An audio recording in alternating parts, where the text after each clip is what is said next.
Shalom, bien-aimés dans le Seigneur. Bonsoir chez vous.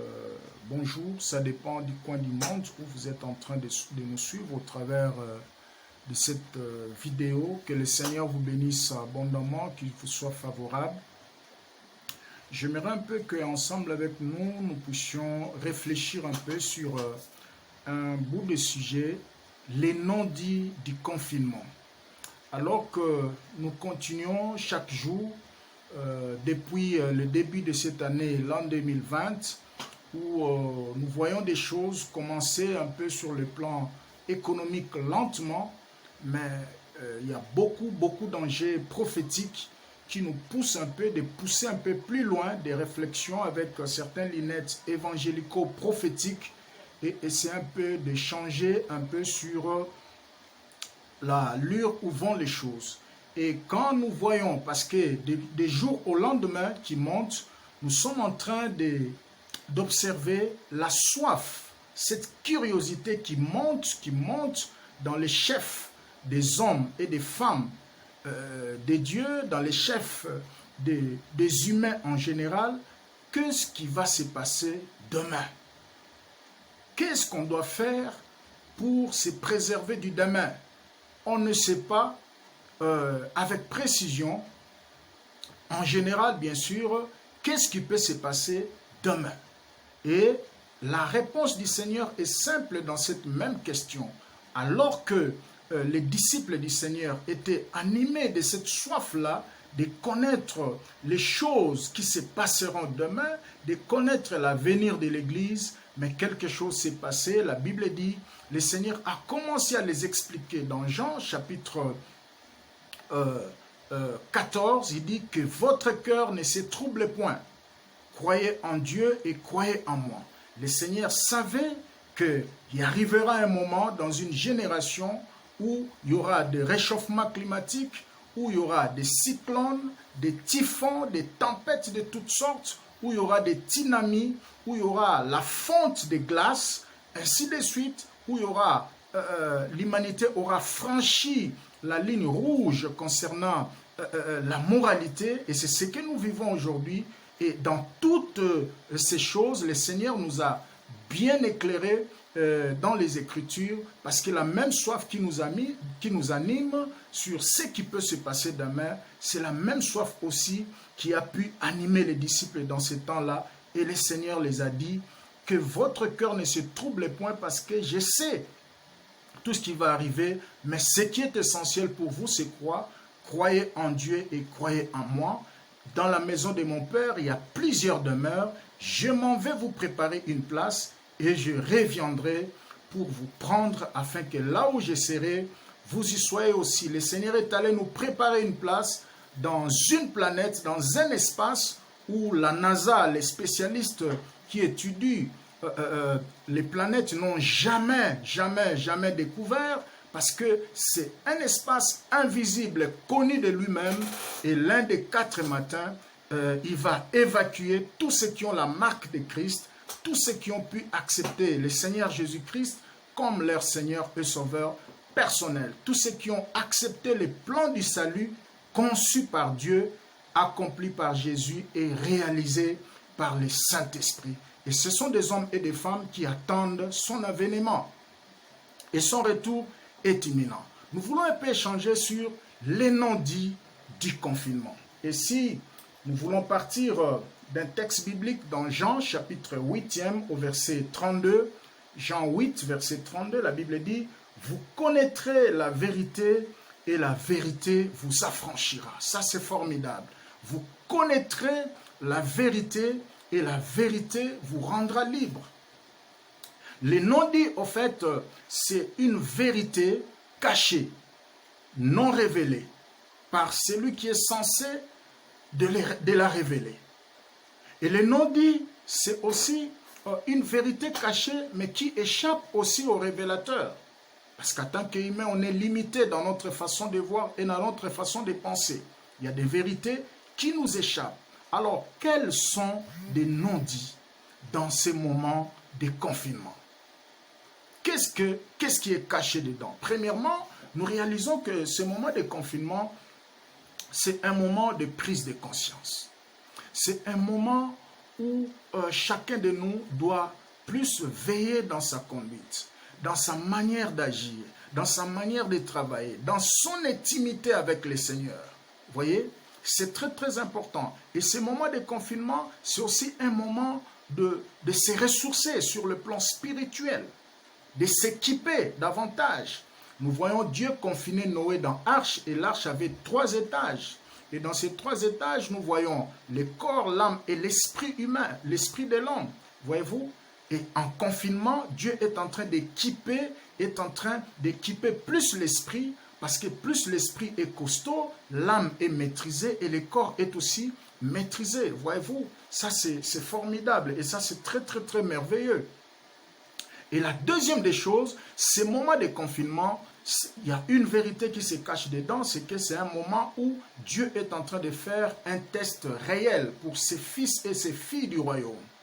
Alors que les lieux de culte sont fermés, Dieu dans les cieux est en train de regarder comment est-ce que chacun se comporte. En réalité, dans ces temps, un vrai chrétien doit se comporter comme un ruminant. Vous voyez? Il a mangé la parole. Maintenant, là, il faut vomir ce qu'on a mangé. Il faut extérioriser ce qu'on a mangé en termes de caractère, en termes de comportement. Parce que la Bible est claire là-dessus. La Bible dit, vous êtes la lumière du monde, vous êtes les sels de la terre. La lumière, c'est pour éclairer. Et nous allons éclairer comment? Par nos bonnes valeurs, par nos comportements. Et nous allons être les sels de la terre comment? Par notre capacité d'apporter la vie là où il y avait la mort. Voyez-vous, nous sommes comme une lampe qu'on ne peut pas cacher sous la table. Nous sommes comme une ville située sur la montagne. Le Seigneur était clair dans ces choses. Voilà un peu quelques comportements que nous devons prendre pendant ces temps de confinement. Mais qui, curieusement, les autres en ont profité pour se distraire. Et Dieu est en train d'observer clairement comment est-ce que chacun de nous se comporte pendant ces temps. Et Dieu est en train de soigner du haut dans les cieux la couronne, la récompense de tout un chacun, partant de sa fidélité et de sa loyauté par rapport à la mission qui lui a été confiée, partant aussi de la manière dont il est en train d'exécuter sa mission, parce que nous rendrons compte un jour à ce Dieu qui nous a sauvés, qui nous a créés par son image. Ça, c'est formidable. Voyez-vous? Mais aussi, il y a encore une autre vérité, c'est que ce temps de confinement, c'est aussi un moment de démonstration de la fidélité de Dieu. Parce que personne n'a préparé ce moment de confinement, mais du jour au lendemain, Dieu est en train de pourvoir du nécessaire pour ses enfants. Dieu est en train de pourvoir du nécessaire pour ses fils et ses filles. Je vois comme à l'époque de Noé, étant confiné dans l'arche, voyez, je le vois sortir dans l'arche, même pas une seule poule ou un coq était mort. Voyez-vous, Dieu a gardé et Noé et les animaux qui étaient avec lui dans l'arche. Ça, c'est formidable. Est-ce que en notre génération, Dieu construira aussi l'arche? Je ne crois pas. Mais il y a encore une arche spirituelle, parce qu'avec la fonte des eaux des océans et toutes ces menaces des cyclones, des tremblements de terre et consorts, des tsunamis, Dieu n'a pas d'espace sur la terre pour garder des centaines de milliers de croyants qui sont nés de nouveau. Il va les évacuer. Mais en attendant cette évacuation que nous appelons l'enlèvement de l'Église, Dieu nous construit l'arche, nous présente l'arche qui est l'image de la parole de Dieu, l'arche qui est Jésus-Christ. Aujourd'hui, si tu acceptes Jésus de tout ton cœur, de toute ton âme et de tout ton esprit, tu acceptes les plans du salut de l'humanité conçu par Dieu, accompli par Jésus à la croix, et automatiquement, tu es sauvé. Et tu te répands de ta vie du passé, tu te répands de la vie du monde, et tu acceptes de donner ta vie à Jésus. Tu es sauvé, tu entres dans l'arche. Alors que la colère de Dieu est en train de grogner, et alors que la colère de Dieu, les anges tenant la cuve de la colère de Dieu, ils sont impatients. Voilà pourquoi ce message nous est venu, afin que chacun de nous puisse régler sa conduite. Mais nous voyons, comme je l'ai dit tantôt, que ce moment de confinement, c'est aussi un temps de la démonstration de la fidélité de Dieu. Parce qu'avant que toute chose, toute colère de Dieu s'abatte sur l'humanité, Dieu a toujours pris soin d'avertir son peuple. Parce que la Bible est claire dans Luc chapitre 17, à partir du verset 26 jusqu'à 36, la Bible dit tel que c'était arrivé au temps de Noé, au temps de Lot, ça va aussi arriver au temps du Fils de l'homme. Voyez-vous? Et tous ces temps ont un dénominateur commun. Dans le temps de Noé, qu'est-ce qui est arrivé? Il y avait une dépravation regrettable sur le plan politique, sur le plan économique, sur le plan social et spirituel. Et la Bible dit bien clairement dans Genèse 6 au verset 11e, qui résume un peu la pensée du chapitre, le verset 11 dit « Toute la terre était corrompue et vivait dans la violence. » Voyez-vous? Et pour essayer un peu de sauver son peuple, qu'est-ce que Dieu a fait? Il a fait sa première méthode, c'était l'avertissement. Il est passé par Noé. Il a commencé à avertir, et finalement, les gens n'ont pas compris. Les gens ont dit, mais tiens, qu'est-ce que ce monsieur est en train de dire, un tas de trucs. Personne ne lui a prêté l'oreille et finalement Noé est entré dans l'arche et la colère du jugement de Dieu s'est manifestée dans ce temps-là. Voyez-vous? Et au temps de Lot, c'était la même chose. Dieu, c'était la même caractéristique. Il y avait dépravation de mœurs, il y avait l'homosexualité, la lesbienne, la bestialité. C'est presque la même chose qui est arrivée aujourd'hui. Et dans les statistiques à notre disposition, plus de 15% de la population mondiale est soit homosexuelle, soit lesbienne, soit vivent dans la bestialité. Ça, c'est grave. Et nous pouvons affirmer que la ligne rouge est déjà franchie. Plus de 500 pasteurs français, ils ont déjà accepté les évangéliques, ils ont déjà accepté ce plan, qui sont dans le protestantisme. Ce qui est grave, la plupart des pays de l'Union européenne sont déjà dedans. Ce qui est encore très grave, même les pays de Martin Luther, les pays de John Wesley, Allemagne et la Grande-Bretagne, ils sont déjà dedans, ils ont déjà consacré l'homosexualité, ça c'est grave. Et la ligne rouge est déjà franchie. Et chaque fois que la ligne rouge est franchie, le jugement de Dieu a toujours été imminent. Mais l'amour de Dieu, la fidélité de Dieu les pousse toujours à avertir son peuple. Et au temps de Lot, l'ange est venu pour prendre Lot et l'évacuer, alors que sa femme aussi était en train d'être évacuée, mais elle regardait de temps en temps en arrière, et vous connaissez l'histoire, la femme est restée, statue du sel, et finalement la colère de Dieu s'est abattue, et voilà la suite. Bien-aimés, l'heure est grave. Nous voyons même des rabbins juifs accepter et déclarer leur homosexualité. Quelle société? Où allons-nous? Voyez-vous? Sur les rues de Jérusalem, ils sont en train de faire des défilés. Tout ça, c'est pour défier les créateurs, pour lui dire que laissez-nous faire tout ce que nous voulons. C'est au fait cette société qui veut la liberté, qui veut le laisser faire. Il veut faire tout ce qu'il veut. Ça, c'est grave. Mais dans tous les temps, que ce soit au temps de Noé, au temps de Lot et au temps du Fils de l'homme, Dieu fait toujours deux choses. Premièrement, il avertit. Parce que la Bible dit Dieu ne peut rien faire sans révéler à ses serviteurs. Et nous sommes là en train d'avertir. Nous voyons aussi dans les épîtres comment est-ce que les moqueurs diront, voyez, où est Dieu? Les bientôt ça traîne, tout un tas de trucs. Et c'est tout ce qui se passe. Tout ça c'est pour endormir les gens. Voyez-vous? Et au temps du Fils de l'homme, tout ce que nous voyons, des tsunamis, des typhons, des cyclones, coronavirus aujourd'hui, ce sont des signaux forts qui ne trompent pas d'un jugement imminent de Dieu. Et la deuxième des choses que Dieu fait, c'est quoi? Dans sa fidélité, il prend soin de retirer les justes dans ces trois générations. Parce que la Bible est claire dans Luc chapitre 17, à partir du verset 26. Comme c'était fait au temps de Noé, au temps de Lot, ça se fera de même au temps du Fils de l'homme. Et le verset qui résume cela, ça dit quoi?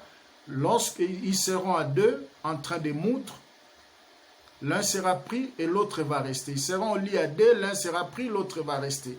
Et ils seront à deux dans les champs, l'un sera pris, l'autre va rester. Vous voyez?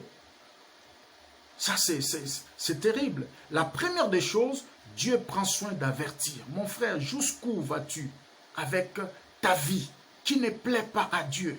Tu es dans les cache-cache, tu es dans l'empoisonnement, tu es dans les coups bas, tu es dans la tuerie. Tu es acteur de beaucoup de maux dans la société. Où vas-tu avec cette vie? Je te dis que ça te conduit tout droit au Sheol, à l'enfer.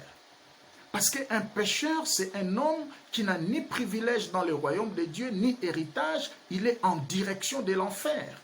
Mais je te dis que l'enfer n'a pas été fait pour toi. Dieu prend toujours soin d'avertir son peuple. Et la deuxième des choses, il évacue son peuple. Au temps de Noé, il a averti, les gens n'ont pas entendu. Et il a préparé un programme d'évacuer Noé avec toute sa famille. Au temps de Lot, il a évacué Lot vers la cité de Tsoar. Voyez-vous? Et en ces temps ici, c'est l'enlèvement qui est imminent.